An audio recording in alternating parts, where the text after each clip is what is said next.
Serra Talhada, Pernambuco. Escolaridade, 1º grau em andamento.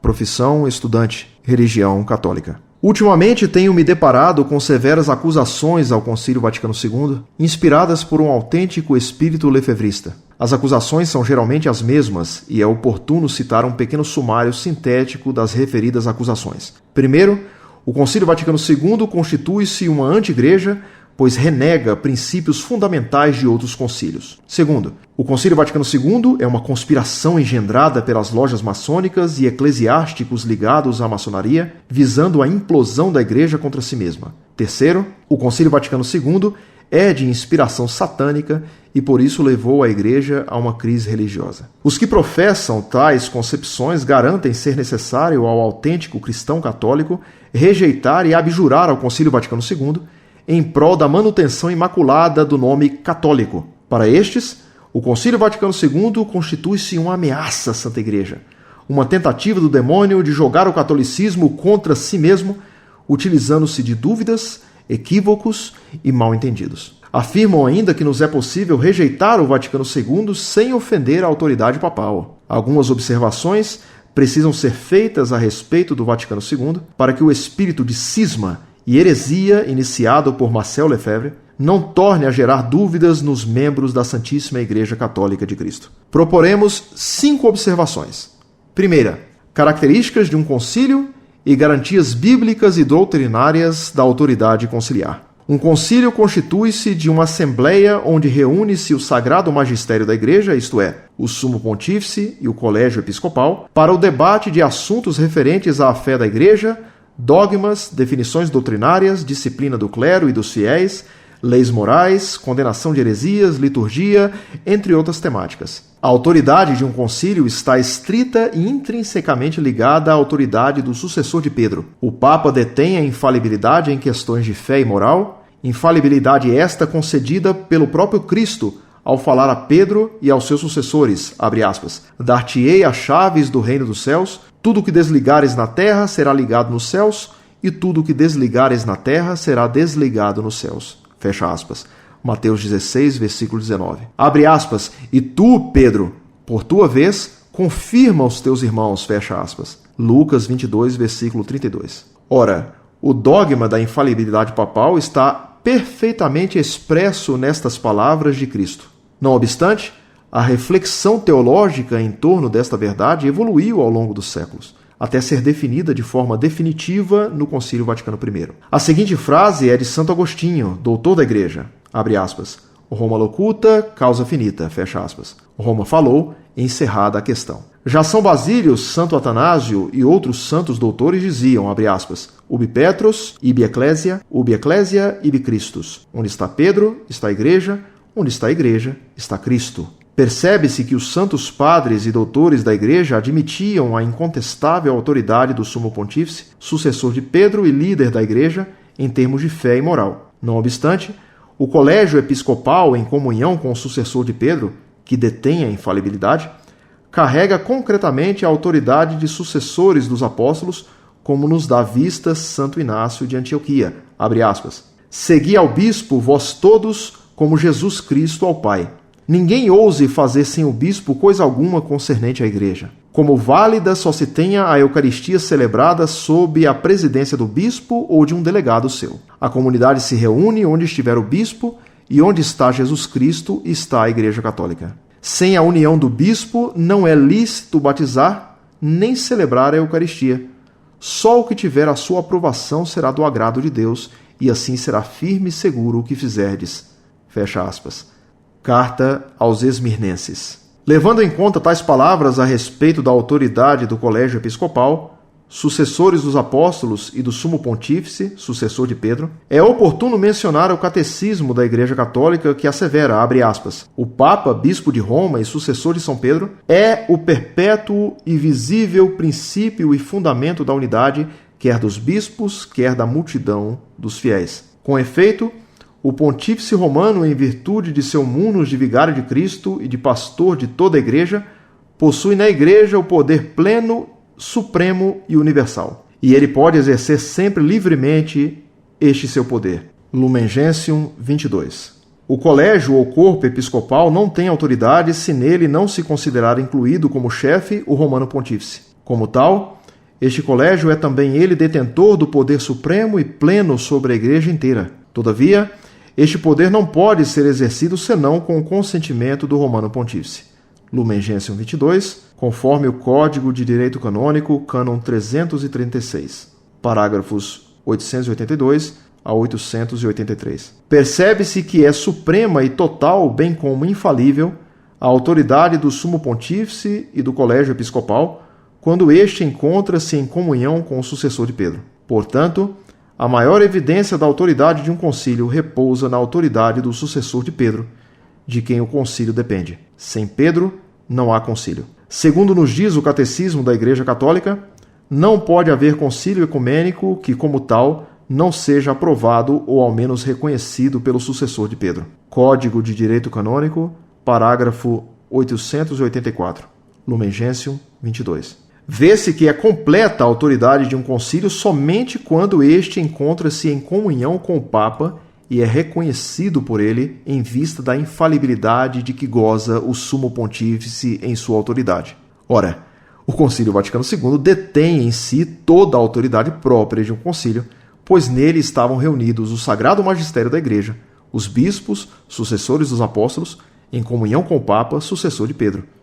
João 23 no início, Paulo VI no encerramento. Tendo isto em vista, torna-se completamente herética a tentativa de rejeitar-se o Concílio Vaticano II como ilegítimo e falível, pois tal ato seria questionar a autoridade do magistério da Igreja e a infalibilidade de que gozam o Sumo Pontífice e o Colégio Episcopal em comunhão com o sucessor de Pedro. Isto é, seria questionar o próprio Espírito Santo que guia o Sagrado Magistério. Tal verdade, por si só, serve-nos para concluir sobre a ilegitimidade de qualquer afirmação que propune uma suposta inspiração demoníaca no Sacrosanto Concílio, bem como nos leva a concluir sobre o caráter herético e cismático de qualquer atitude que tenha em vista a rejeição do Concílio Vaticano II. Circunstâncias do surgimento do Vaticano II e seus dons para a Igreja. Como vimos, é supérfluo tentar ignorar o Vaticano II ou desprezá-lo como sendo de inspiração demoníaca. Tal ato constitui-se uma blasfêmia contra o Espírito Santo, pois se estará atribuindo a Satanás uma obra autenticamente divina, visto carregar em si a autoridade do sucessor de Pedro e dos sucessores dos apóstolos, aos quais foi prometida a guia e o auxílio do Santo Espírito. Convém-nos analisar agora as circunstâncias em que surgiu o Vaticano II e que mudanças trouxe para a Igreja Católica Romana. Porém, não se é possível analisar como surgiu o Vaticano II sem antes examinar que motivos levaram à eleição do Papa que deu início a este concílio, João 23. Escolher alguém capaz de substituir o Santo Padre Pio XII era uma tarefa dificílima para o colégio cardinalício. A razão? Pio XII fora um grande Papa. Conseguira imprimir sua marca na Igreja de uma forma que poucos outros o fizeram. Talvez João Paulo II também esteja entre estes poucos. Palavras da época nos mostram bem isto. Abre aspas. Ele foi bom, simples, cuidadoso e austero. E entre todas, uma palavra dele ressoou mais forte e mais frequente. A palavra da paz, sua divisa. Seu gênio de homem de leis e de diplomacia demonstrou seu amor à paz. Lançou um brado como um grito paterno antes da guerra, mas não foi ouvido. Fecha aspas. Cardeal Giovanni Montini, arcebispo de Milão e futuro Papa Paulo VI. Citado em Pio XII Il Grande. Pio XII o Grande. Edições Paulinas, 1959. Abre aspas. Parece que a verdadeira grandeza de Pio XII esteja nisto.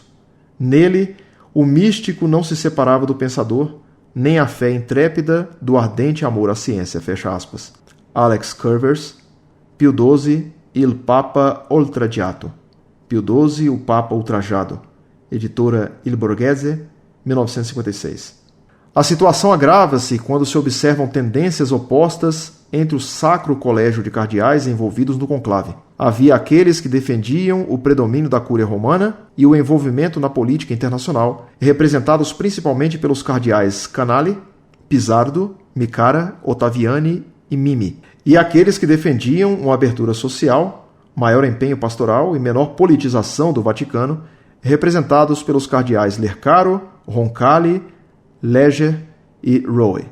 A mídia costuma erroneamente apelidar estas tendências diversas como tradicionalistas ou conservadores e progressistas ou reformadores, mas tal definição é completamente equivocada, não merecendo crédito ou uso.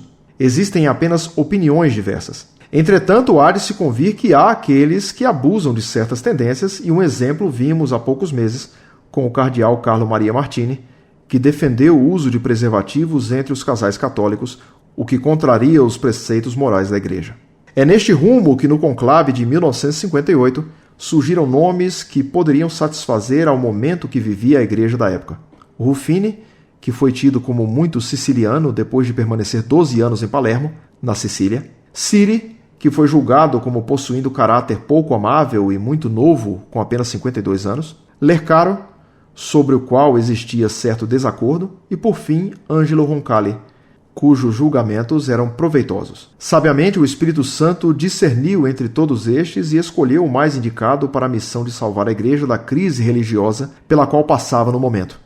Angelo Roncalli, que escolheu chamar-se João XXIII. O Concílio Vaticano II surge, pois, como uma tentativa de pôr um termo, ou pelo menos amenizar a crise religiosa pela qual passava a Igreja, crise esta cujas sementes ainda vinham dos tempos da Revolução Francesa e que caracterizava-se pela presença total de uma heresia, o modernismo. Ainda que muitos queiram detectar no Concílio Vaticano II a infiltração do modernismo na Igreja, este concílio foi, antes de tudo, uma resposta ao modernismo que atacava o mundo. João XXIII percebeu a necessidade de um aggiornamento, ou seja, uma atualização em certos aspectos da Igreja, em vista de impor obstáculos ao avanço do modernismo. Adaptar a Igreja aos tempos modernos tornaria desnecessário recorrer às tendências modernistas. Convém-nos admitir que este aggiornamento já começara muito antes, com Leão XIII, considerado humanista esclarecido.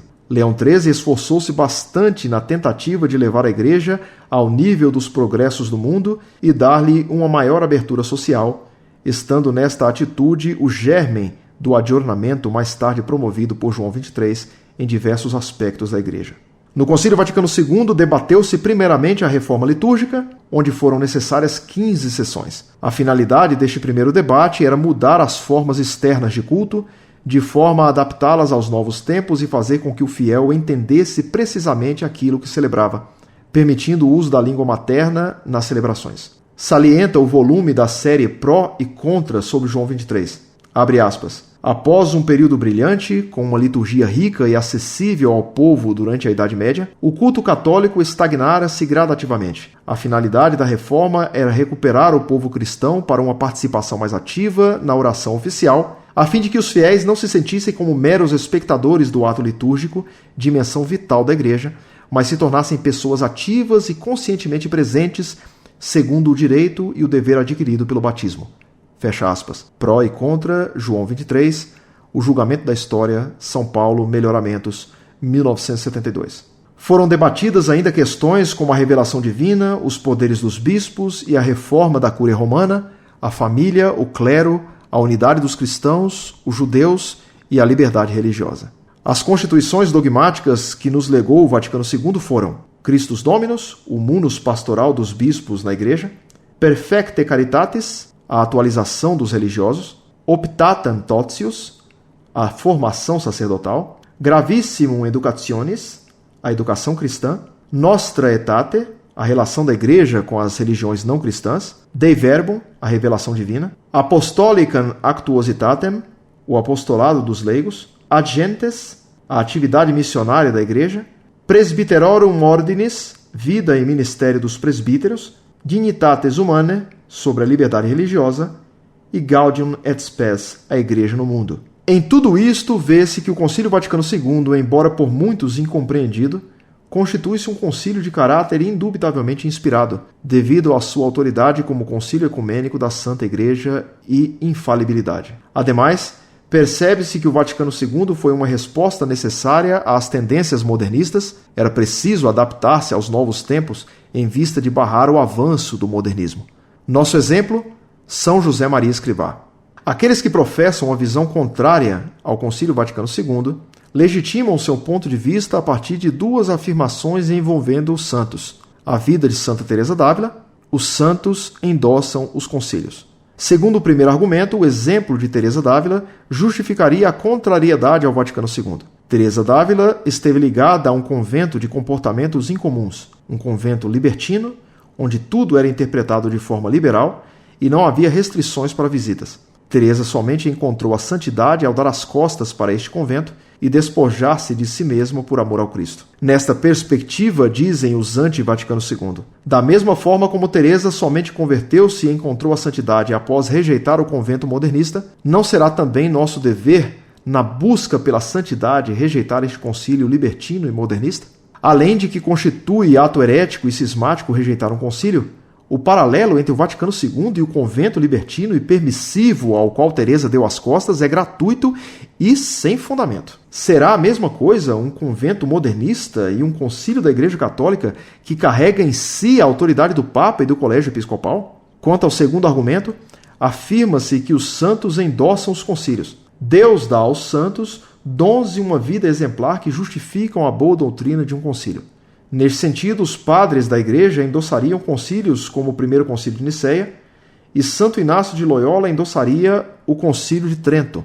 A afirmação não está em nada equivocada, é perfeitamente correta. O erro está no seguinte argumento dos anti-Vaticano II. Dizem que a ausência de santos que sigam o modelo de santidade proposto pelo Vaticano II é prova suficiente de sua falibilidade. Entretanto, esta ausência de santos é alegação fajuta e sem sentido. Existem santos cuja vida exemplar endossa o Concílio Vaticano II, e um bom exemplo é o de um santo homem dos dias atuais, cuja obra atualmente vem sendo muito difamada com falsas proposições. São José Maria Escrivá de Balaguer, 1902 a 1975. Fundador do Opus Dei. Tido por muitos como precursor do Vaticano II, a vida exemplar de São José Maria Escrivá é motivo de júbilo para a Igreja Católica. Sua luta em prol da verdade, seu amor a Cristo, à Igreja e ao Santo Padre, caracterizam-no como um reflexo do Cristo em terra. Mas onde está a legitimação do Vaticano II por José Maria Escrivá? Assim como o Concílio Vaticano II reformou muitas coisas e promoveu inovações, também José Maria Escrivá foi responsável por atitudes corajosas que sem dúvida influenciaram o referido concílio. Como o Vaticano II, São José Maria via a necessidade de atualização, de adaptar-se ao cotidiano. O Opus Dei é um exemplo da personalidade inovadora de seu fundador. É a primeira prelazia pessoal da Igreja, uma instituição leiga de caráter único. Sobre José Maria Escrivá, disse João Paulo II, abre aspas, São José Maria foi escolhido pelo Senhor para anunciar a chamada universal à santidade e mostrar que a vida de todos os dias e a atividade corriqueira são caminhos de santificação. Pode-se dizer que foi o santo do cotidiano. De fato, estava convencido de que para quem vive sob a ótica da fé, todas as coisas são ocasião de um encontro com Deus, todas se tornam um estímulo para a oração. Vista dessa forma, a vida cotidiana revela uma grandeza insuspeitada. A santidade apresenta-se verdadeiramente ao alcance de todos, fecha aspas.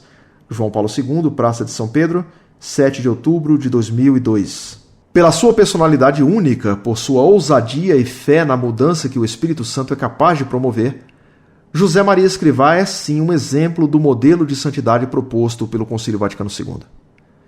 Poderíamos ainda citar São Padre Pio como um igual exemplo. Não há, pois, ausência de santos como desejam os anti-Vaticano II. Por que más consequências após o Concílio Vaticano II? Na homilia de 29 de junho de 1972, o Papa Paulo VI proferiu em alto e bom som, abre aspas, acreditava-se que depois do concílio viria um dia ensolarado para a história da Igreja. Veio, pelo contrário, um dia cheio de nuvens, de tempestade, de escuridão, de indagação, de incerteza. Pregamos o ecumenismo e nos afastamos sempre mais uns dos outros. Fecha aspas. Paulo VI estava certo. Após o concílio, verificou-se, ao contrário do que se esperava, consequências não tão proveitosas à Santa Igreja Católica. Mas em que equivocou-se o Concílio Vaticano II? O que deu errado em sua estrutura para que as consequências não fossem tão satisfatórias? Na verdade, o erro não está no concílio, pois como portador da autoridade concedida a Pedro e seus sucessores e da guia do Espírito Santo, o Concílio Vaticano II é infalível e não pode equivocar-se. O erro está, isto sim, na aplicação do concílio.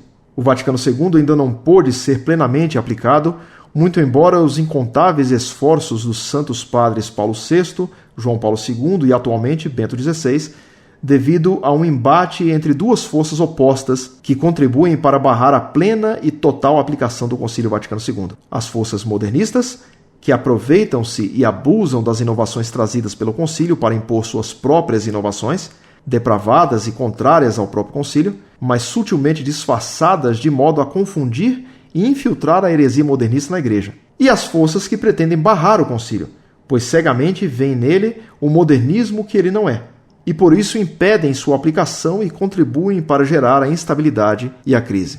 Uma destas forças, a modernista, que quer abusar do Vaticano II, foi denunciada por Maurice Duhon, no jornal Le Monde, em 7 de agosto de 1971.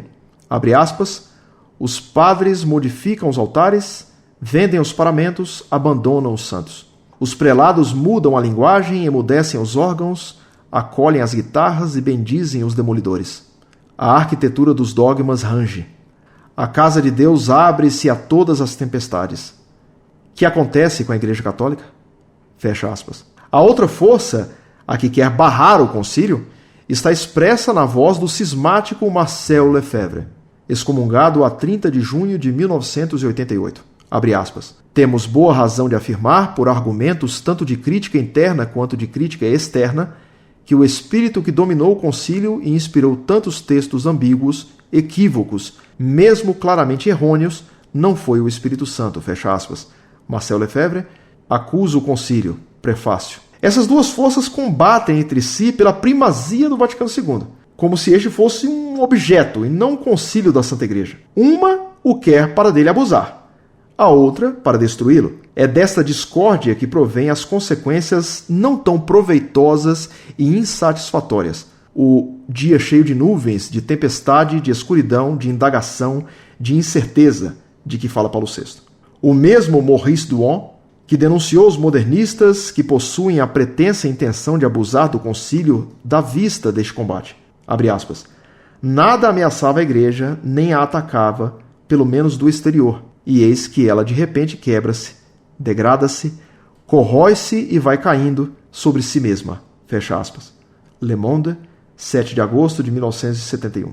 É referindo-se a este combate que tenta dividir a Igreja Católica e jogar católicos contra católicos, afastando-os cada vez mais, que Paulo VI diz, abre aspas, pregamos o ecumenismo e nos afastamos sempre mais uns dos outros, fecha aspas. Creio ser de suma importância lutar pela plena aplicação do Concílio Vaticano II, como fizeram os papas Paulo VI e João Paulo II, e assim lutar contra essas vozes demoníacas que querem calar o concílio e torná-lo infrutífero. Porque se alguém sairá vencedor do insucesso provocado do Concílio Vaticano II, será o inimigo de Deus, Satanás. Somente ele provoca dissensões e é o pai da discórdia a que estamos presenciando. É preciso mais do que nunca e urgentemente expulsar de nosso meio os modernistas que cultivam em si o desejo maléfico de dispor do Vaticano II a seu favor, bem como aqueles que tramam a destruição e impõem obstáculos ao mesmo Vaticano II.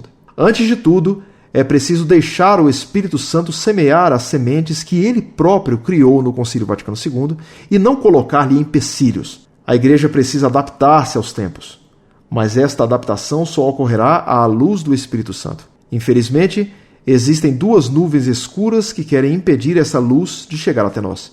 Esta constatação já foi feita pelo Santo Padre, o Papa Bento XVI, antes de tornar-se sumo pontífice da Igreja Católica Romana, abre aspas, a herança do Vaticano II ainda não despertou, mas espera a sua hora, e estou certo de que ela virá, fecha aspas. Joseph Ratzinger, Dogma e Anunciação, página 332.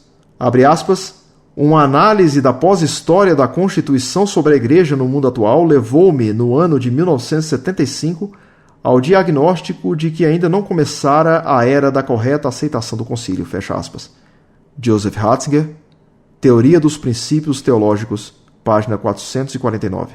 O que impede a chegada desta era da correta aceitação do concílio, da qual fala o cardeal Ratzinger, é o embate entre as forças das quais falamos. É nosso dever, portanto, fazer com que o Santo Padre consiga realizar o seu trabalho de aplicação do Concílio Vaticano II sem empecilhos e com a luz do Espírito Santo, orando a Deus e lutando contra os modernistas e os desejadores de barrar o concílio. Somente assim virá a era da correta aceitação do concílio, a herança do Vaticano II, sobre a qual Joseph Ratzinger, hoje Sua Santidade Bento XVI, está certo de que virá.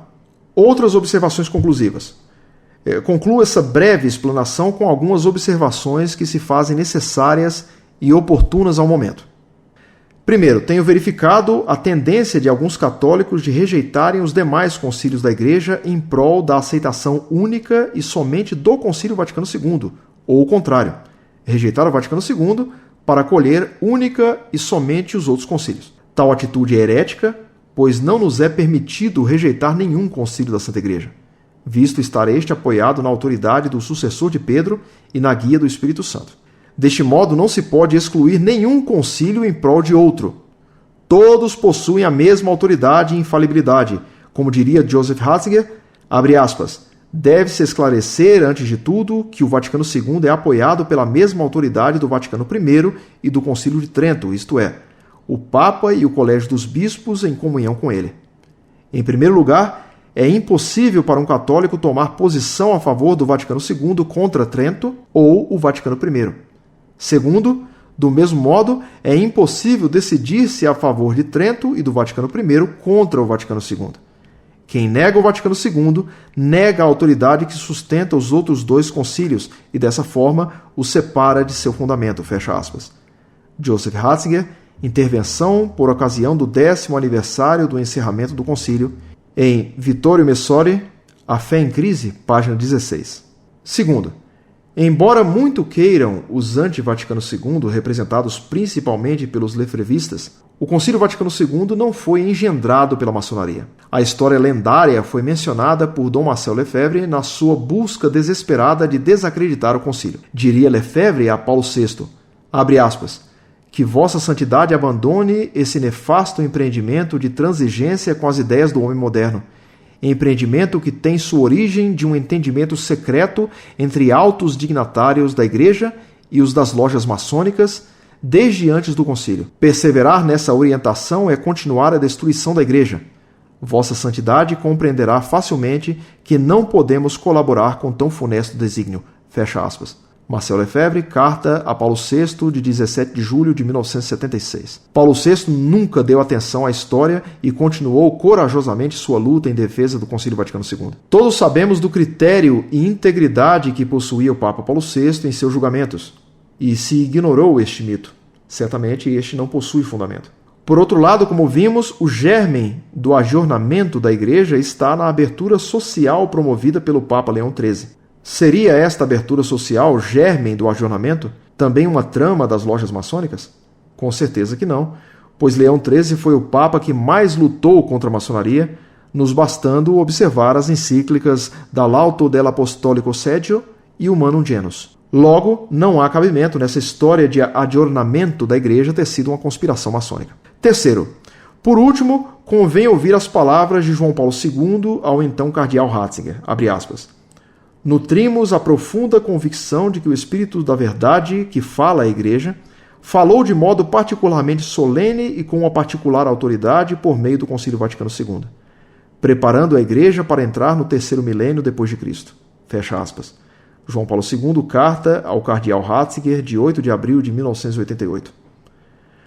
O Concílio Vaticano II foi realmente inspirado e conduzido pelo Espírito Santo. Sobre isto não há dúvidas.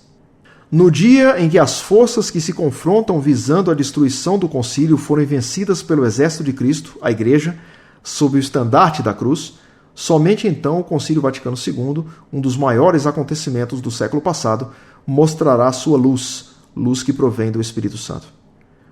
Pois, abre aspas, quem tiver ouvidos para ouvir, ouça o que o Espírito diz às igrejas. Fecha aspas. Apocalipse 2, versículo 7. Visto que, abre aspas, a casa de Deus é a igreja do Deus vivo, coluna e sustentáculo da verdade, fecha aspas. Primeira carta de São Paulo a Timóteo, capítulo 3, versículo 15. Campina Grande, 2 de julho de 2006, festa dos apóstolos Pedro e Paulo, in Iesu et Maria. Muito prezado, salve Maria. Este texto que você nos manda está completamente errado no modo de ver o Concílio Vaticano II. Há concílios infalíveis e outros que não o são. Veja o absurdo deste texto. Todos os concílios possuem a mesma autoridade e infalibilidade. Basta estudar um pouquinho de história da Igreja para saber que essa frase é uma mentira. Veja o que o cardeal Ratzinger disse sobre a autoridade do Concílio Vaticano II. Certamente, há uma mentalidade estreita que isola o Vaticano II e que provocou essa oposição.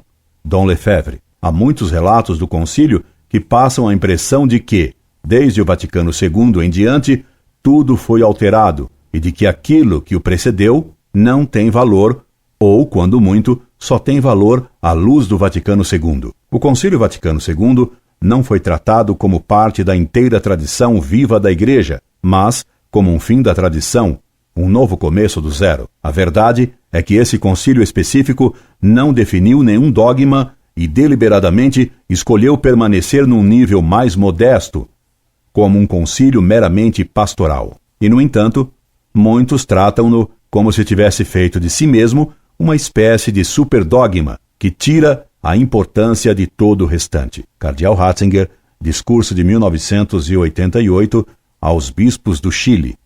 Como fica então a afirmação absurda de que, na verdade, o erro não está no concílio, pois como portador da autoridade concedida a Pedro e seus sucessores e da guia do Espírito Santo, o Concílio Vaticano II é infalível e não pode equivocar-se?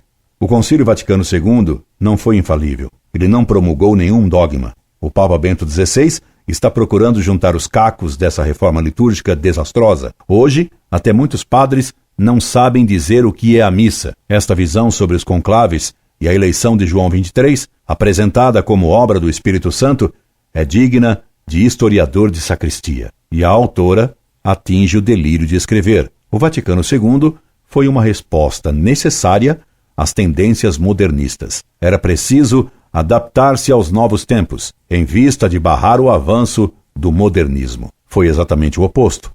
O Concílio Vaticano II defendeu o modernismo que São Pio X condenara. Quem reconhece isso é o próprio modernista Jean Guiton, amigo de Paulo VI. Incorde Jesus Semper, Orlando Fedeli. Muito prezado, salve Maria. Respondi ontem sua carta com um texto defendendo o Concílio Vaticano II como infalível.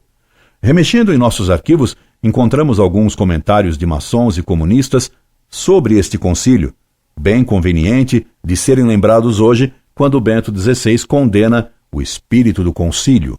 Veja como os inimigos da Igreja Católica o defendem. Quem sabe, se vendo como os inimigos da fé aplaudem o Vaticano II, muitos, afinal, compreendam o erro em que estão. Incorde Jesus Semper, Orlando Fedeli. Maçons e comunistas se rejubilaram com o Concílio Vaticano II.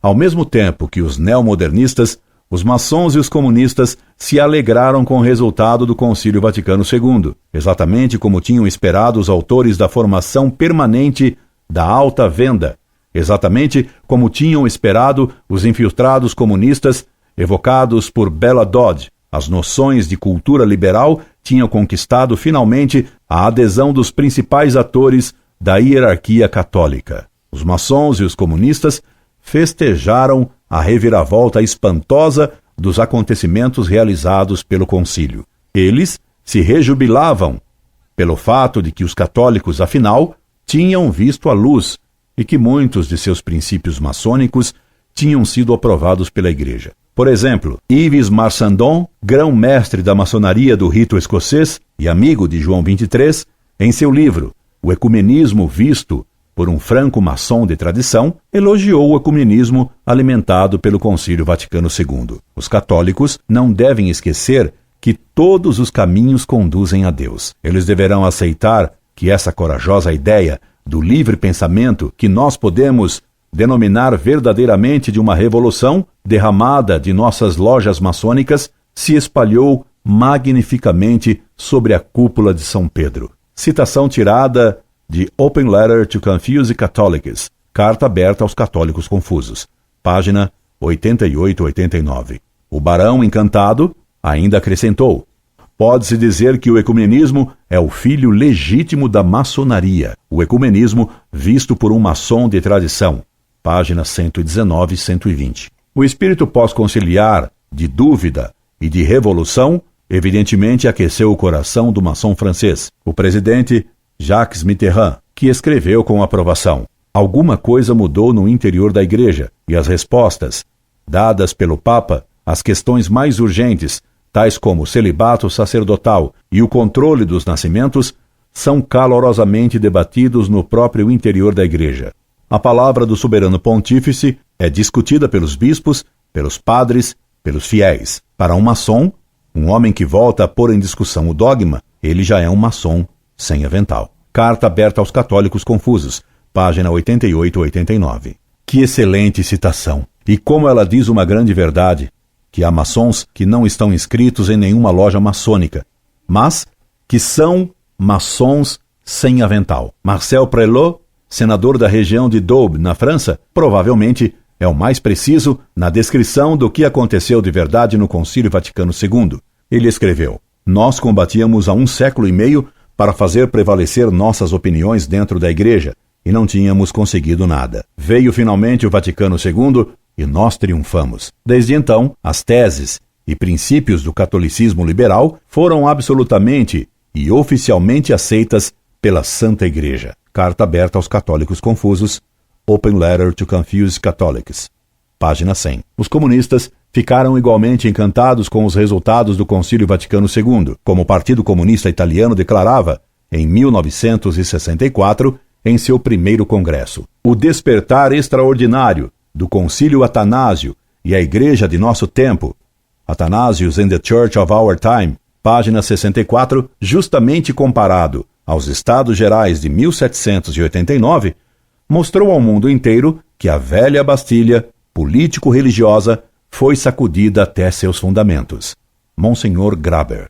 O jornal L'Unità, órgão oficial do Partido Comunista Italiano, mandou descaradamente seu aviso ao Papa Paulo VI sobre Monsenhor Lefebvre, que liderava a oposição tradicionalista aos liberais do concílio e que tinha militado por uma condenação do comunismo pelo Concílio Vaticano II. Estejais conscientes do perigo que representa Lefebvre e continuai o magnífico movimento de aproximação, começando com o ecumenismo do Vaticano II.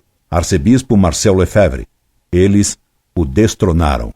Kansas City, Missouri, Angelus Press, 1988, página 229. O arcebispo Marcel Lefebvre observou aqui que o jornal comunista Izvestia pediu ao Papa Paulo VI que condenasse Lefebvre, assim como seu seminário de Econe. Incorde Jesus Semper, Orlando Fedeli.